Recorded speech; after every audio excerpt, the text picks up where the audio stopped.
할렐루야. 우리 하나님만이 예배를 영광을 받으시는 줄로 믿습니다. 계시록 5장입니다. 오늘 계시록 5장 1절에서 우리 마지막 절 14절까지 함께 말씀 봉독합니다. 계시록 5장 신약성경 403쪽입니다.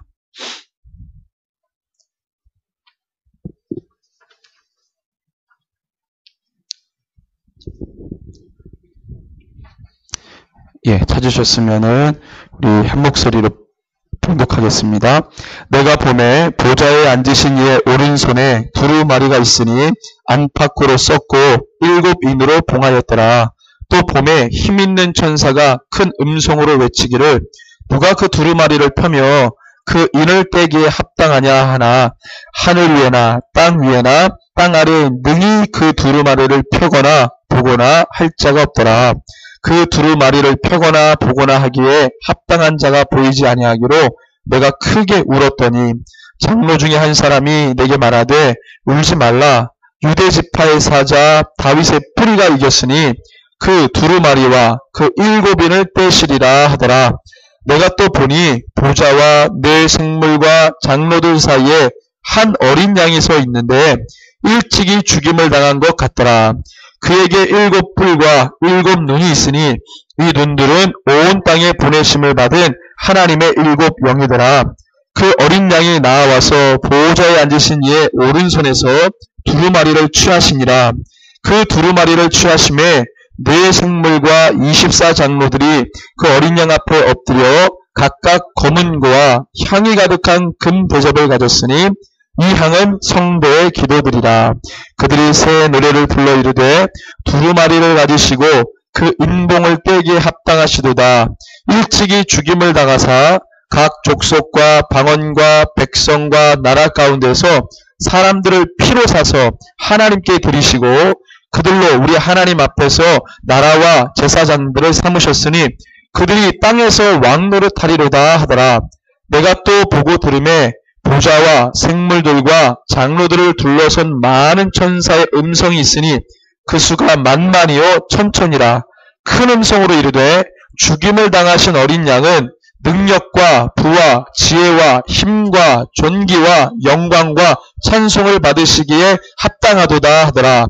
내가 또 들으니 하늘 위에와 땅 위에와 땅 아래와 바다 위에와 또 그 가운데 모든 피조물이 이르되 보좌에 앉으신 이와 어린 양에게 찬송과 존귀와 영광과 권능을 세세토록 돌릴지어다 하니 네 생물이 이르되 아멘 하고 장로들은 엎드려 경배하더라. 아멘.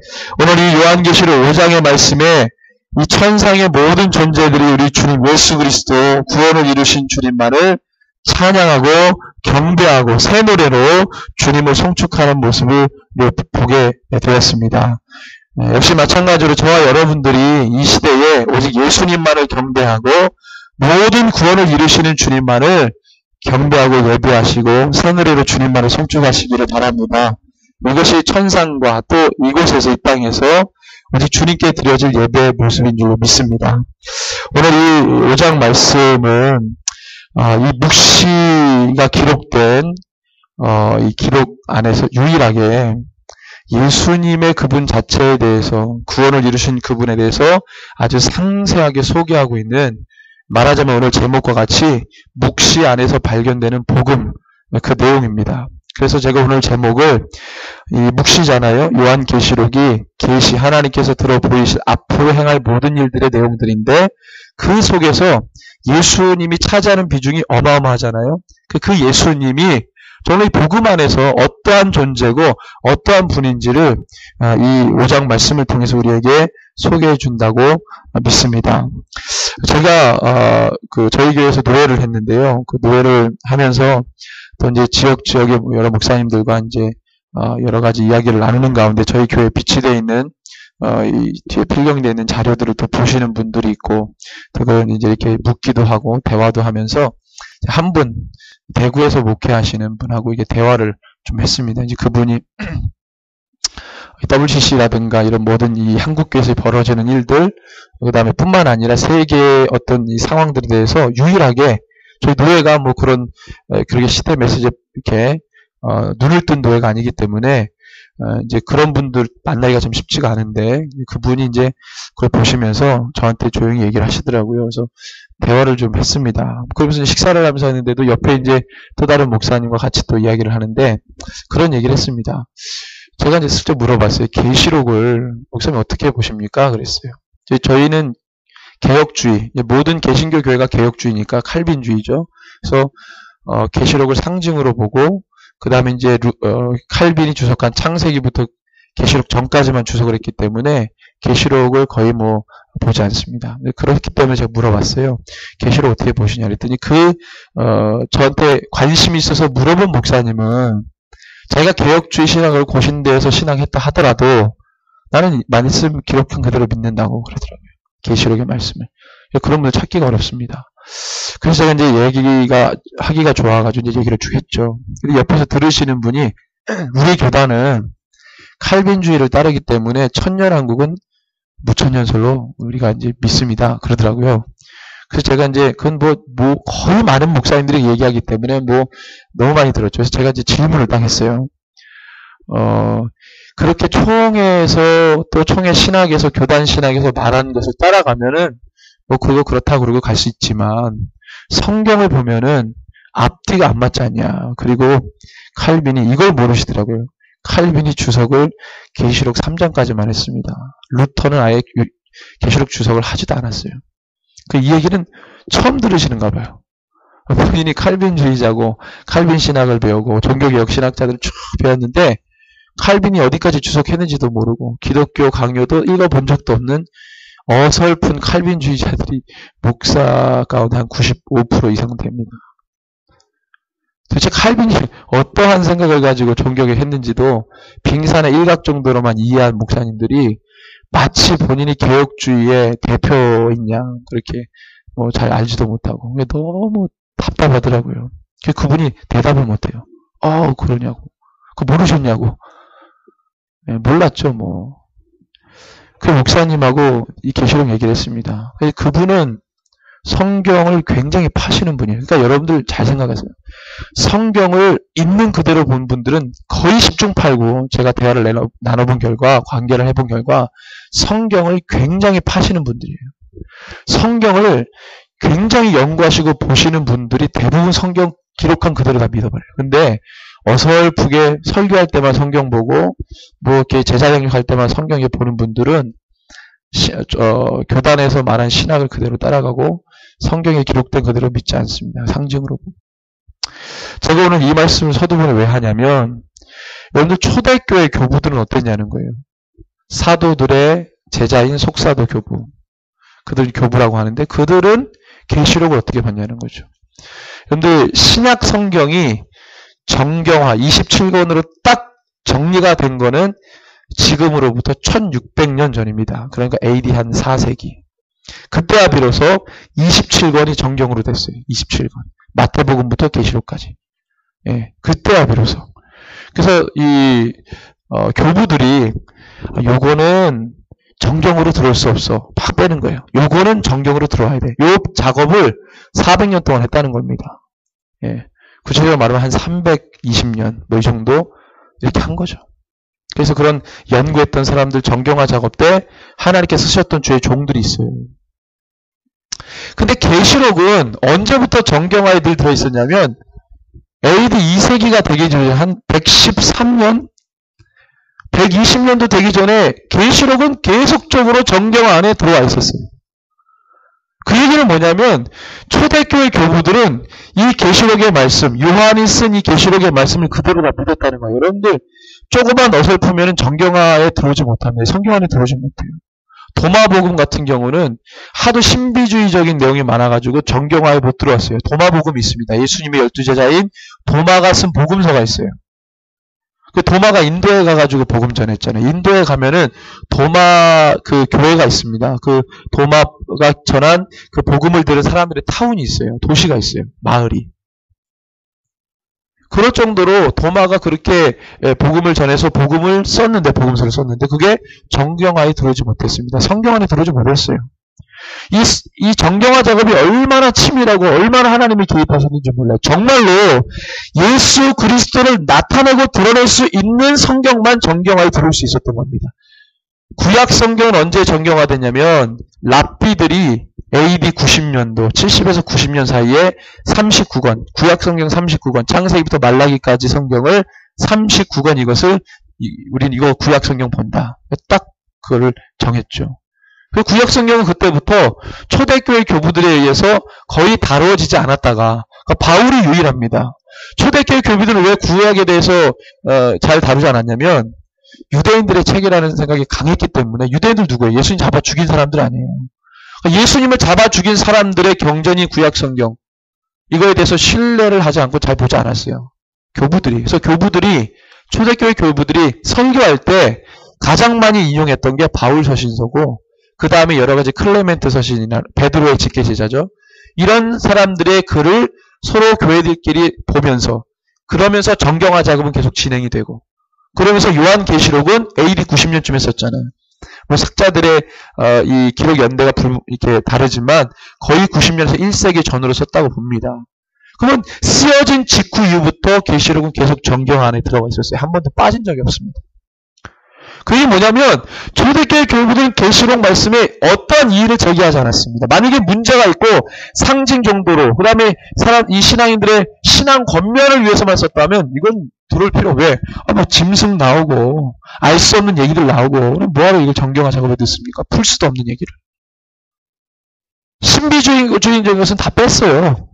예, 여러분들이 최초의 성경, 신약 성경 그러면 정통교회에서 나오는 성경이 아니라 역사를 보면 말시온 성경이라고 해가지고 바울의 제자 말시온이라는 사람이 있습니다. 이 바울의 제자 말시온이라는 사람이 처음에 친바울주의자로 굉장히 바울을 따라다니면서 열심히 했는데 이 사람이 나중에 영지주의로 들어가 버려요. 이 말시온이라는 사람이 영지주의로 들어가가지고 영지주의에서 성경이 먼저 나와버렸어요. 신약 성경이. 이걸 말시온 정경이라고 합니다. 근데 이단 정경이 이단 성경이고. 그러니까 성경화 작업을 하는 동안에 사단이 선수친 거예요. 말시온이라는 사람, 바울의 제자였던 말시온을 들어서 영지주의에 들어가가지고 이 사람 굉장히 머리가 좋은 사람인데 그 아볼로처럼 언변이 뛰어나고 굉장히 박식한 사람이에요. 근데 이 말시온이라는 사람을 들었어서 영지주의의 이단의 이 메시지를 훅 불어넣으니까 이 사람이 거기에 막 매료돼가지고 정경화 작업을 합니다. 좀 하나님께서 성경 작업을 하고 있는데 거기다 죄를 뿌리는 거예요. 여러분들 이런 역사들이 있습니다. 성경 역사가 있어요. 알아야 돼요, 성도들이. 근데 그때도 계시록은 계속해서 다뤄졌고 초대교회 교부들이 생명 걸고 이 계시록은 사수하고 보호했던 성경이 바로 계시록이에요. 그때는 이 정경화 작업에 그 다음에 이제 이 로마가 카톨릭 기독교로 재편되기 직전까지는 계시록을 굉장히 보호하고 사수하고 이걸 그대로 믿어버렸습니다. 초대교회 교부들은 이게 무슨 상징이에요? 천년하고 그대로 믿었습니다. 주님 오실 길을 대비하고 그 다음에 그 오실 길을 실제로 기다리는 자들로 그 신앙이 불붙어 있었어요. 이게 역사예요. 성경 역사. 그럼 자 충격인데 목사님들이 이해 내용을 잘 아느냐? 웹사이트에서 이거를 검색해보지 않는 이상 이거 잘 모릅니다. 이 성경 역사를 몰라요, 목사님들이. 네. 자기가 따로 공부해야 돼요. 성도들을 가르치려면 제대로 된 복음을 전하려면 본인이 연구하고 공부를 하고 자료를 찾고 책을 사보고 그렇게 해야 나오는 거지. 몰라요, 그냥. 교단신학 따라가면 다 죽는 거예요, 여러분들. 얼마나 답답한지. 그래서 그분 한 분 건졌어요, 저 노회에서. 그분도 담임 목사님이 아니에요. 부목사님이에요. 나이 50대신 부목사님. 나이 50대신 부목사님. 그래서 제가 너무 안타까운 마음에 그분하고 12시까지, 1시까지 대화를 하면 그분이 헤어진 뒤에도 저와의 나눔에 너무 이 정이 끌려가지고 메시지를 막 카톡을 이렇게 길게 보냈어요. 그러면서 목사님 만나서 너무 좋다고. 같이 그 대화한 나눔이 너무 좋았다고. 이분이 교회에서 왕따를 당하고 있거든요. 부목사님이. 본인이 얘기해요. 집단 이짐에 당하고 있다고. 이 얘기 한번 잘못해가지고. 여러분들 목사님들이 대부분 잘 알 거라고 속단하지 마십시오. 저도 같은 목사지만 목사님들이 어떻게 설교를 준비하고 어떻게 목회하는지를 너무 잘 알아요. 대형교회 목사님을 뭐 3만 명 되는 목사님도 받고 뭐 10,000명대, 뭐 2,000명대 보면은요, 이게 다 있습니다. 그래서 생명 걸고 주의 말씀을 증거하는 그것을 여러분들 분별해 내셔야 돼요. 선 지식이 우리를 다 망하게 합니다. 선 지식. 오늘 받은 말씀과 오늘 받은 은혜로 은혜 받으시기를 바랍니다. 내가 예전에 들었던 거, 그건 시간 지나면 아무것도 아니에요. 그 말씀이 오늘 나의 삶과 붙어야 돼요. 그 말씀이 오늘 나의 삶과 연결이 돼야 돼요. 연결되지 않은 말씀 내 말씀이 아닙니다. 나는 상관없어요. 근데 우리는 좋은 게 좋은 거다. 편리를 추구하고 안정감을 추구하기 때문에 그냥 그렇게 가는 거예요. 예, 다른 열심은 없어도 하나님의 말씀을 주목하는 열심에는 여러분들 시간을 내시고 생명 거셔야 돼요. 근데 이제 그게 우리 안에 그런 열정이 없는 거예요. 여러분들 예수님이 종교 지도자들을 책망하셨습니다. 근데 예수님이 여러분들 말씀하신 마태복음 5장에 보면은 너희들 의의가 바리새인들보다 낫지 않으면 천국에 들어올 수 없다 그랬어요. 예수님이 이중인격자인가? 바리새인들 칭찬했다가 또 바리새인들 찍어내고 예수님 감정 기복이 심하신가? 그게 아닙니다. 바리새인들의 의의라는 것은 그들의 하나님을 향한 열심이 있어요. 외식을 했기 때문에 외식은 뭡니까? 그것이 하나님과 1:1 관계 속에서 보여진 게 아니라 사람들에게 보여주려고 했던 게 강했기 때문에 그게 문제가 됐죠. 액면 놓고만 보면 우리보다 그 열심히 더 합니다. 그 사람들. 분별이 없는 사람은 그런 사람들 보고 와 열심히 있다고 쏙 빠져들 수 있을 정도예요. 근데 우리 주님은 외모를 보시지 않고 뭘 보십니까? 중심을 보시기 때문에 다른 사람들이 캐치해내지 못한 걸 예수님에 봤기 때문에 예수님만이 종교 지도자들에게 책망하실 수 있던 거예요. 근데 그 어느 누구도 종교 지도자들을 책망할 수 있는 권한을 갖고 있는 사람이 없어요. 자격이 없어요. 왜? 그 사람들보다 못한 사람들이니까. 그 사람들만큼 신앙 지키는 사람들이 없었어요. 왜? 그 사람들은 중심을 보는 능력이 없고 중심을 보는 분별이 없었기 때문에 그 주님만 보시기 때문에 주님이 알고 주님만 책망하셨던 거죠. 대부분의 백성들은요 바리새인들을 존경했습니다. 바리새라의 뜻이 뭡니까? 구별하다요, 구별하다. 신구약 중간기 내내 바리새인들은 존경받았어요. 그리고 바리새인들이 순교당했어요. 300명이 십자가에 달려가지고. 그러니까 바리새인들은요 존경의 대상이었어요. 그런데 예수님이 와가지고 회칠한 무덤이니 막 찍어내는 거예요.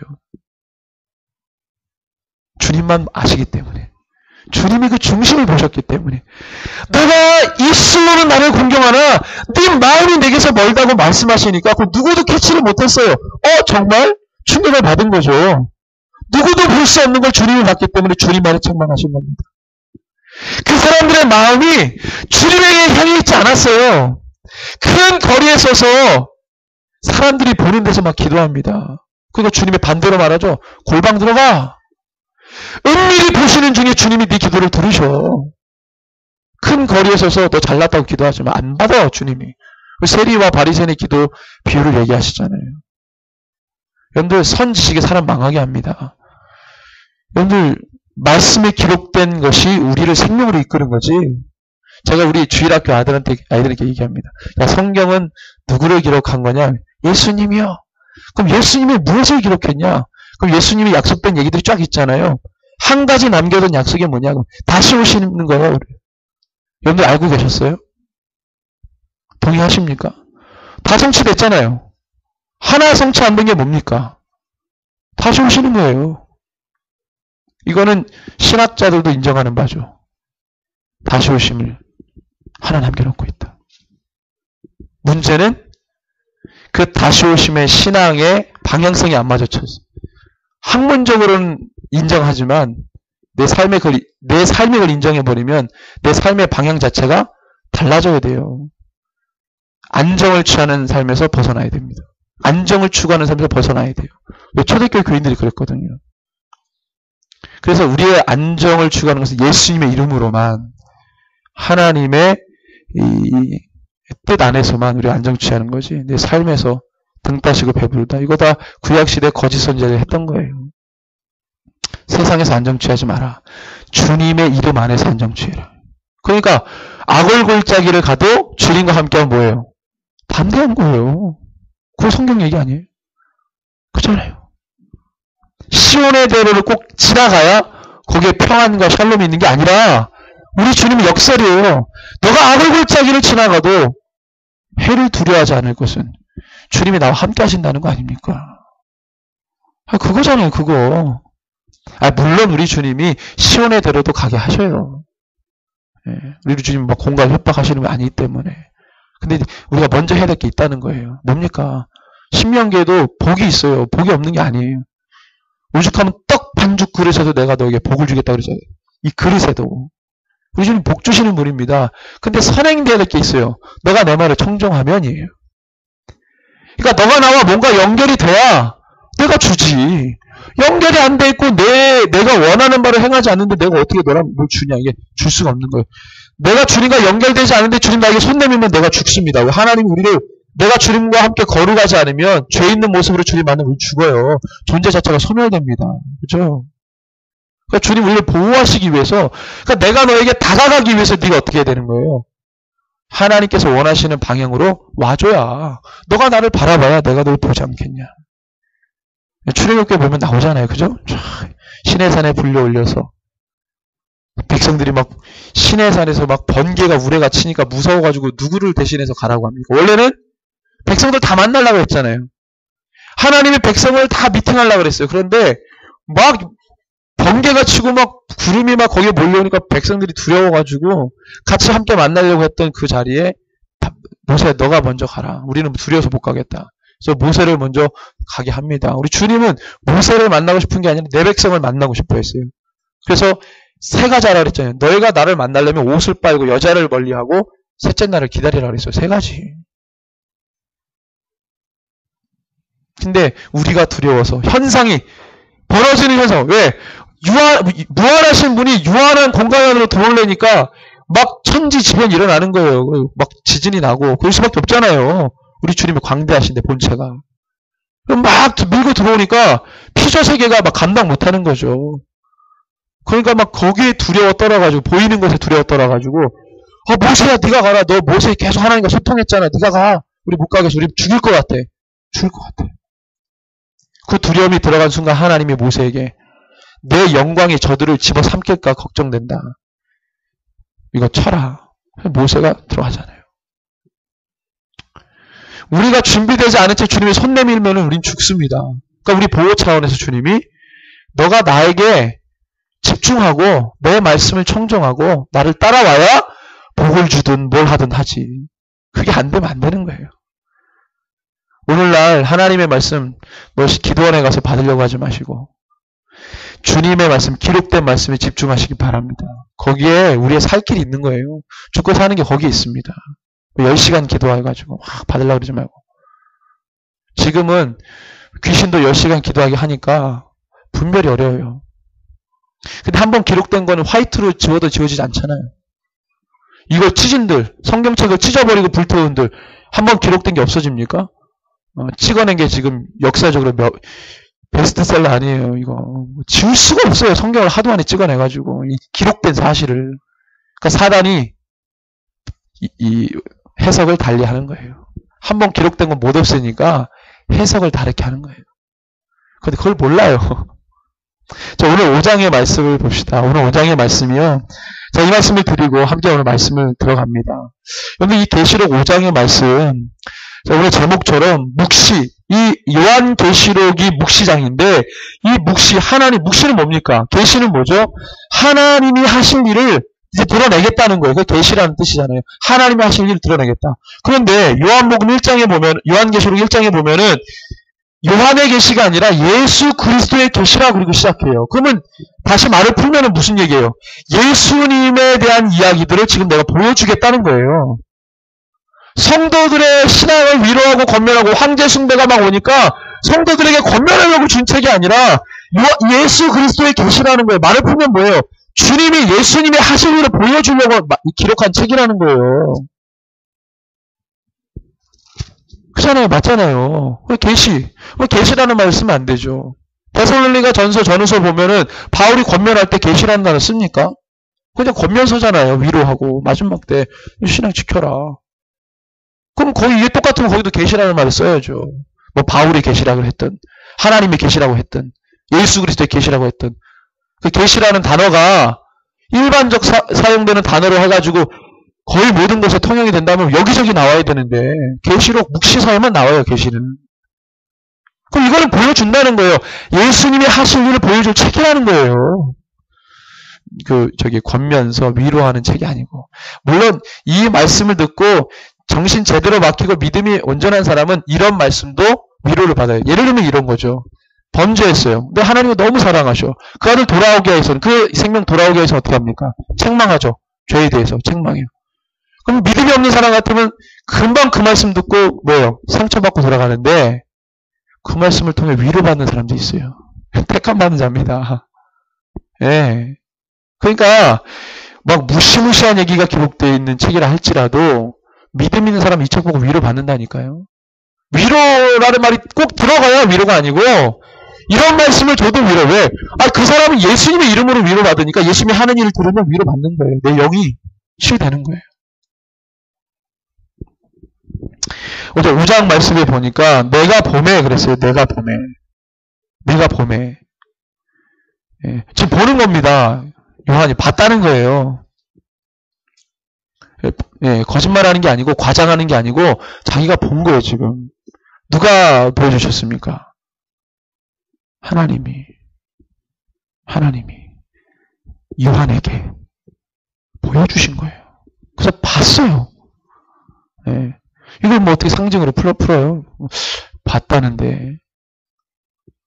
신학자들이 이게 해석이 없어요. 여기는 3장까지는 엄청나게 많은 해석이 있죠. 왜? 그냥 일반적으로 인사 나오고 뭐 예수님에 대한 모습 나오고 교회들에 대한 얘기니까 3장까지는 신나게 주석을 했어요. 막 켈빈이 쫙 했는데 4장부터 들어가니까 이상해지는 거예요. 내용이. 풀 수가 없어 도대체 이거는. 어떻게 해석이 안 나와요. 사람이 어떤 글을 해석할 때 그 시대가 갖고 있는 문학이 되든지 어떤 이 지식이 되든지 정보를 가지고 해석합니다. 그러면 칼빈이나 루터가 살던 시대, 500년 전에 살던 시대에 칼빈과 루터가 해석할 때 그 해석을 할 때 필요한 소스는 어디서 제공받냐면 이미 그 시대에 벌어져 있는 지식이나 정보나 자기가 배워왔던 학습된 철학 사상이나 이런 것들을 기반으로 해서 해석하는 거지 이 사람이 무슨 대단한 천재라 할지라도 시대를 뛰어넘는 건 못해요. 그러잖아요. 근데 계시록 4장부터 보니까 시대를 뛰어넘는 얘기들이 나오니까 그 시대 제한적인 해석을 해야 되는데 못하는 거예요. 그러니까 이거 말아버리는 거지. 3장까지 하고 끝내버렸어요. 못했어요. 더 이상 진도가 안 나갔어요. 예. 우리는 대단한 존재가 아닙니다. 우리는 그 세상, 그 시대가 제공하는 지식이나 정보를 통해서 우리가 보는 거지 우리 그 이상 나갈 수가 없어요. 하나님도 그런 방법 쓰십니다. 그 미련한 방법을 쓰세요. 그래서 기도하게 만들고 그렇잖아요. 답답하니까 기도하게 만들고 하나님 열어주세요. 하나님 모르겠어요. 기도하게 만드는 거예요. 주님이. 그리고 믿음 있는 사람들을 만나게 하셔서 나누게 만드는 거예요. 그리고 인사이트를 얻어가지고 또 성경을 보게 되고 이런 미련한 방법을 쓰세요. 한 사람에게 엄청난 지혜와 지식을 줘가지고 막 그 사람이 다 풀어내. 사람들이 막 그 사람들 몰려가. 그런 일은 별로 없습니다. 그런 일 별로 없어요. 내가 봄에 봤어요. 이거 본 겁니다. 진짜. 본 거예요. 사도 요한이. 보좌에 앉으신 이의 오른손에 두루마리가 있어요. 안팎으로 쏟고 일곱으로 봉했어요. 자, 봤는데 뭘 봤어요? 봉해진 뭐가 두루마리가 있어요. 그 두루마리에 안팎으로 뭐가 쓰여 있대요. 그죠? 근데 이게 임봉돼 있어요. 닫혀져 있다 이 말이에요. 닫혀진 걸 보고 본 거예요. 뭘 쓰여진 걸 본 거죠. 근데 보호자에 앉으신 이의 오른손에 있는 거예요. 하나님의 오른손에 있습니다. 또 봅니다. 또 보면 힘 있는 천사가 큰 음성으로 외치기를 누가 그 두루마리를 펴며 그 인을 떼기 합당하냐 그랬어요. 네. 여러분들이 만약에 이것을 영화로 여러분들이 만든다 그러면은요. 지금 이게 어떠한 분위기로 가는 거겠습니까? 자, 두루마리가 하나 나왔습니다. 하나님 오른손에 들려있는 두루마리가 있어요. 다 봉해졌어요. 안팎으로 뭔가 쓰여있는 걸 본 겁니다. 근데 힘 있는 천사가 나와가지고 누가 이 두루마리를 떼겠냐 그러는 거예요. 자, 그러면은 분위기 설정상 그럼 이거는 떼야 되는 거예요? 안 떼야 되는 거예요? 이거 두루마리 떼야 된다고 지금 하는 거예요? 안 떼야 된다고? 이거 봉해 지금 말아야 된다는 겁니까? 누가 떼겠냐 그랬으면은 떼야 되는 거죠. 이거 뭔가 있고 쓰여 있고 봉해져 있는데 누가 떼겠냐 이런 장면이 연출이 돼요. 또 뗄 사람이 없다. 그래서 그 다음에 나오는 게 뭐예요? 하늘 위에나 뭐 어디도 이것을 펴거나 보고할 자가 없는데 그래서 사도 요한이 뭐 했다는 거예요? 크게 울었다 그랬어. 사도 요한이 왜 울었는지 그 심정이 이해가 가십니까? 왜 울었을까요? 봉해지면 봉해진 거고 닫혀지면 닫혀진 거죠. 안 열었다고 왜 웁니까? 뗄 자가 없다고 왜 울죠? 여러분들 요즘에 큐티가 유행인데 계시록 큐티 하면은요. 여러분들 큐티했다. 그러면 이거 어떻게 적용하시겠어요? 계시록 큐티에서 은혜 받았다는 사람 별로 못 봤어요. 제가.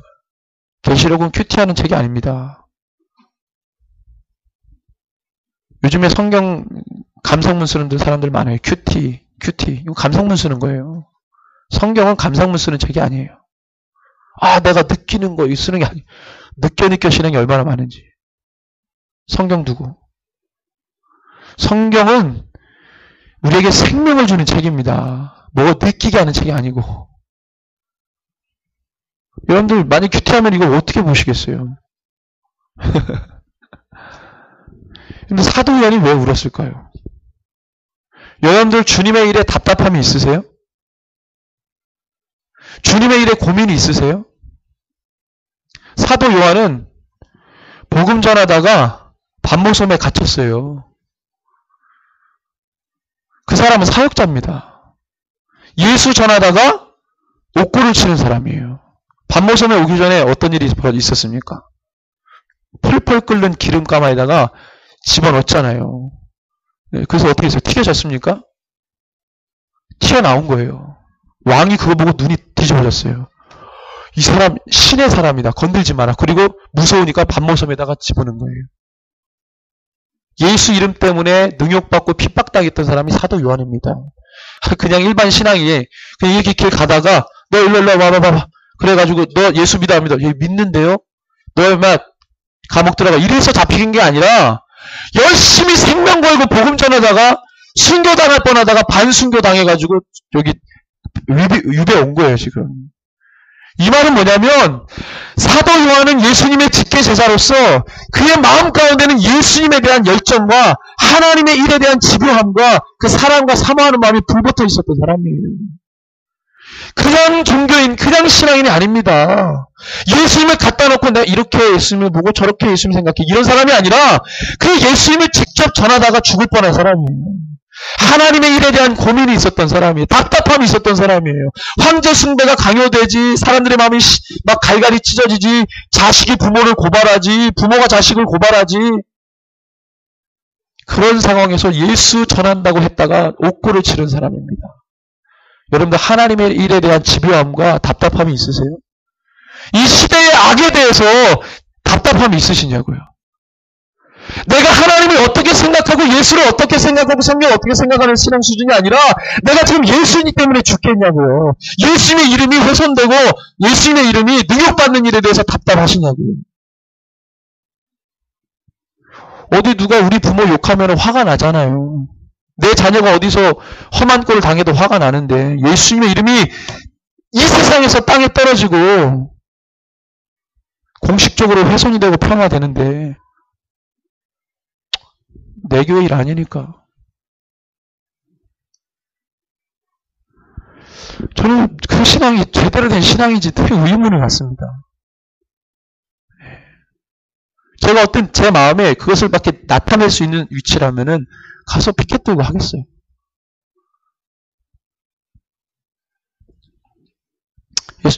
여러분들 사도 요한은 그래서 그가 사역자였기 때문에 지금 이 장면에서 울 수밖에 없는 거예요.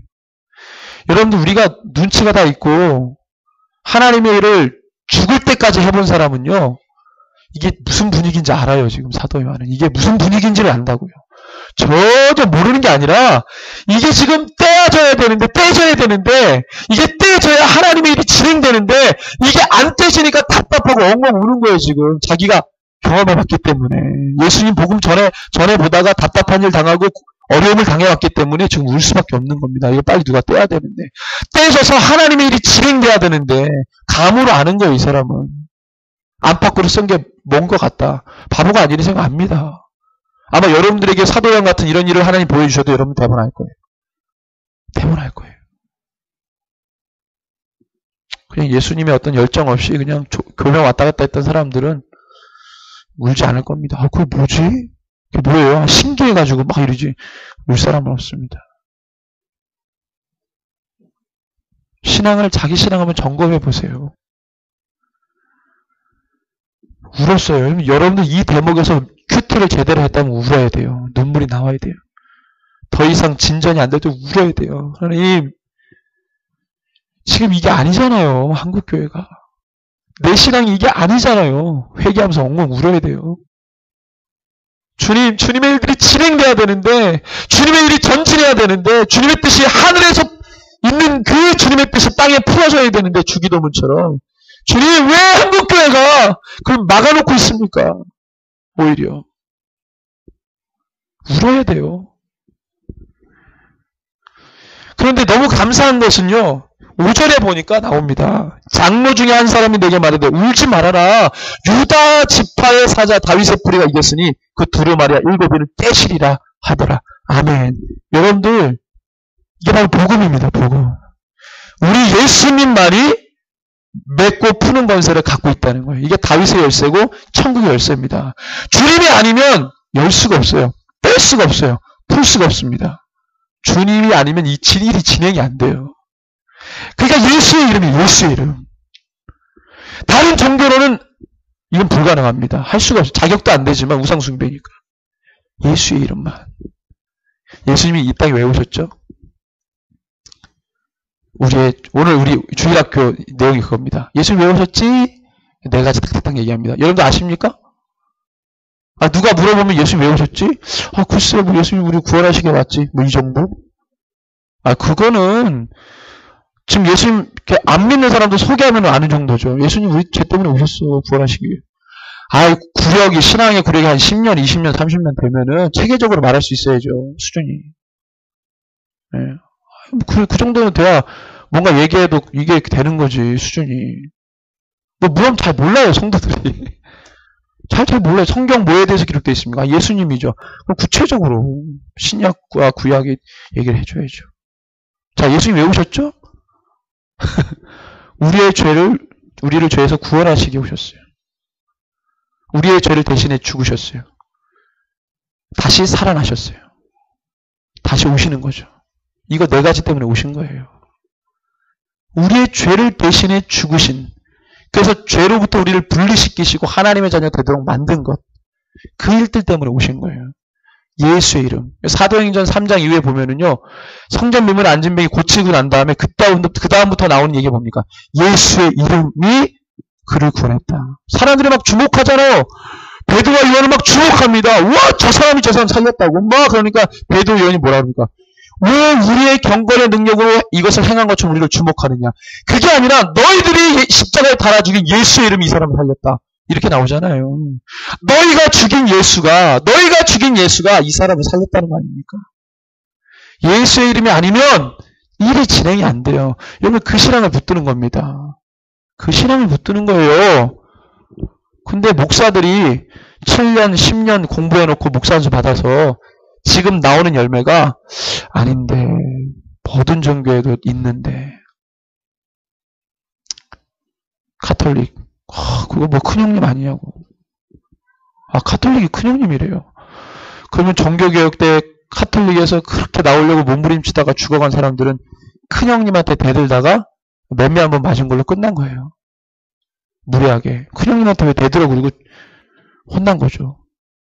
그 시대에 하나님 말씀 지키려고 숨겼던 사람들 완전히 다 그 순전한 믿음을 제로로 만든 거예요. 제로로.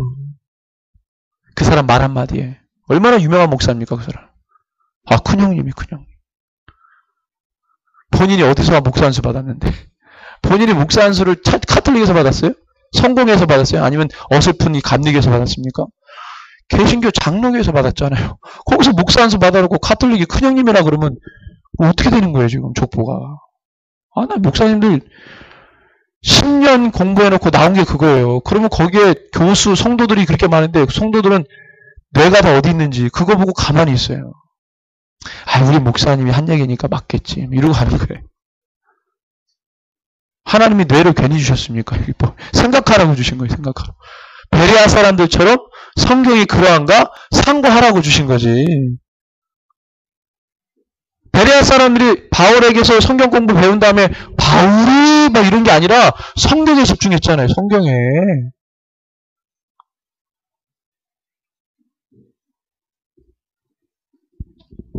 여러분들 답답하세요? 우리 주님 많이 하시는 거예요. 예수님 많이. 이제 그거 붙드는 겁니다.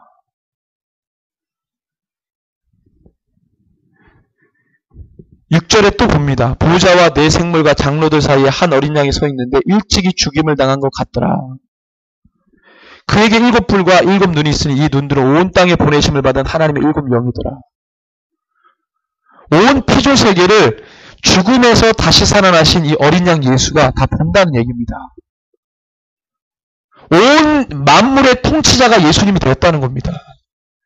그분 눈 안에 들어오지 않는 구역이 없고 그분 눈 안에 들어오지 않는 영역이 없는 거예요. 그분의 십자가에서 죽으심과 다시 사심은요, 모든 지구상의 모든 피조물 그것을 다 하감하고 계시는 겁니다. 그게 우리 예수님이에요. 그 예수님의 일을 보여주는 겁니다. 지금 앞으로 예수님이 뭘 하실 거지? 저 이제 떼실 분이 주님밖에 없는데 그 떼시려고 하는 주님에 대해서 아주 상세하게, 이걸 모릅니까? 우리가 다 알잖아요. 상세하게 설명을 해주는 거예요. 이 묵시 계시장에서 예수님이 이걸 떼실 수 있는 예수님이 과연 누구냐? 우리를 위해서 죽으신 분 아니냐? 그분이 이긴 거 아니냐? 그분만이 이것을 뗄 수 있는 거 아니냐? 그것을 깨달음과 동시에 모든 천상에 있는 모든 피조세계가 다 주님을 찬양합니다. 어린 양 예수를. 기쁘십니까? 여러분들, 우리 주님이 이 일들을 우리 예수님만이 행하신다는 것을 들었을 때 여러분들 영 가운데 기쁨이 솟으십니까? 찬양하고 싶은 마음이 일어납니까? 예. 여러분들, 사도 요한은요, 육체는 반모섭에서 고통을 당하나 그 영은 주님이 들려올리는 그곳에서 완전히 기쁨으로 회복이 되는 거예요, 지금. 그가. 기쁨으로 회복이 되는 거예요. 복음이 막 쏟아지잖아요. 복음이 막 쏟아지잖아요. 욥의 고백처럼 귀로만 들었던 주님을 눈으로 보잖아요, 지금. 그 욥의 고백 아니에요?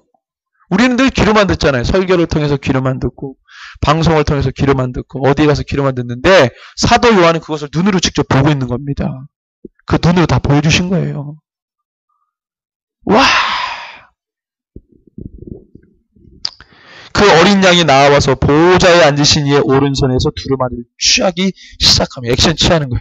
하나님 오른손에 들려있던 두루마리를 주님이 딱 취하십니다. 그렇죠? 이 장면을 제가 천국 가면은 꼭 이걸 한번 재현해달라고 하고 싶어요. 이거 다 얼마나 이게 스펙타클해요. 쫙 예수님이 가져오시는 거죠.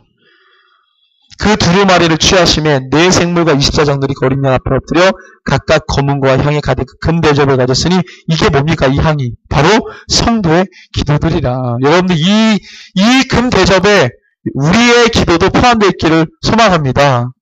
예, 이게 주님이 우리와 함께 가신다는 얘기입니다. 그러니까 주기도문의 내용이 하늘의 뜻이 땅에 이루어지기를 예수님만 가지고 있는 기도문이 아니라 너 이렇게 기도하라고 가르쳐 주신 거예요.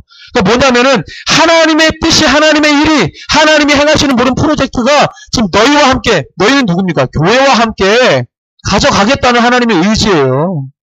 예. 비전이 뭡니까? 제가 계속 설명하는데 비전이 뭐죠? 10대 아들한테 너 비전 뭐냐 그러면 크리스찬 10대 애들이 대부분 이렇게 합니다. 저는 의사가 될 거예요. 그럼 비전은 그게 아니에요. 비전은 잡이 아닙니다. 비전은 뭐예요? 말 그대로 보여주는 거예요. 보여주는 거. 하나님의 일을 보여주는 게 하나님의 비전입니다. 하나님의 일.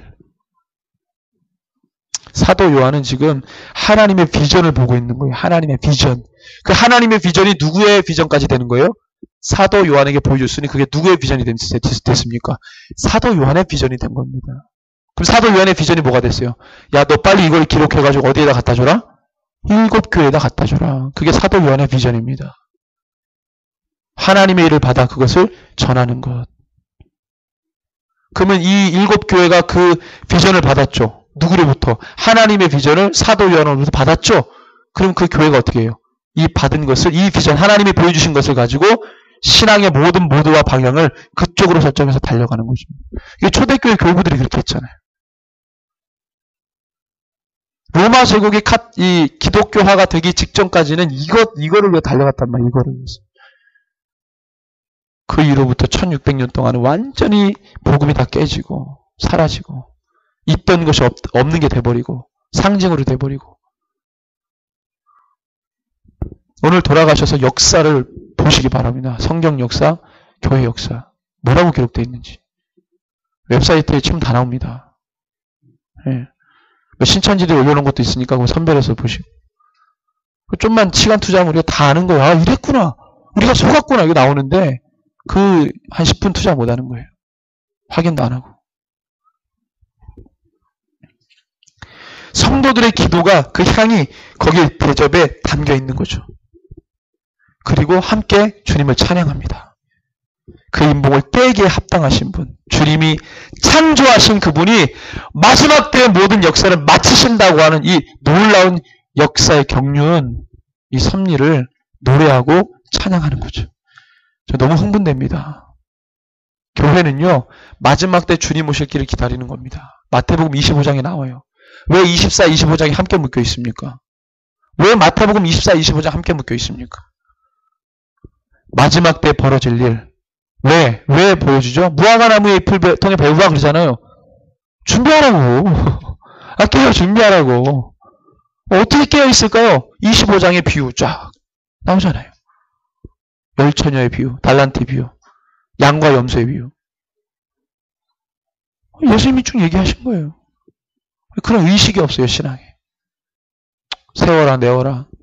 내게 준 시간이 영원하니 주님과 함께 영원토록. 아니에요. 시간이 끝난다니까, 역사가. 창세기 시작된 하나님의 역사가 계속 끝나는 겁니다. 끝나요. 끝맺어요. 성취하십니다. 주님 다시 오실 때 성취되는 거예요. 그래서 찬양하잖아요. 인봉을 떼기 합당하도다. 일찍이 죽임을 당하사 각 족속과 방언과 백성과 나라 가운데 사람들을 피로 사서 하나님께 드리시고. 그래서 예수 보혈이 아니면은요, 주님께 나아가지 못해요. 우리를 주님의 피로 샀다는 말입니다. 이거는 신학적 용어가 아니라 지금 그렇게 들어서 이게 쓴 거예요. 우리를 피로 사셨다는 거예요. 피에 값주고 사셨다는 거예요. 그래서 우리 하나님 앞에 나라와 제사장들 삼으셨으니 땅에서 왕노릇 한다. 우리 12절부터 13절 같이 한번 읽습니다. 큰 음성으로 이르되 죽임을 당하신 어린 양은 능력과 부와 지혜와 힘과 존귀와 영광과 찬송을 받으시기 합당하도다 하더라. 내가 또 들으니 하늘 위에와 땅 위에와 땅 아래와 바다 위에와 또 가운데 그 모든 피조물이 이르되 보호자에 앉으신 이와 어린 양에게 찬송과 존귀와 영광과 권능을 세세토록 들릴지어다. 아멘. 네. 이 찬양이 주님 오시는 그날까지 우리 입술에서 사라지지 않고 영원토록 울려 퍼지기를 주님의 이름으로 축원합니다.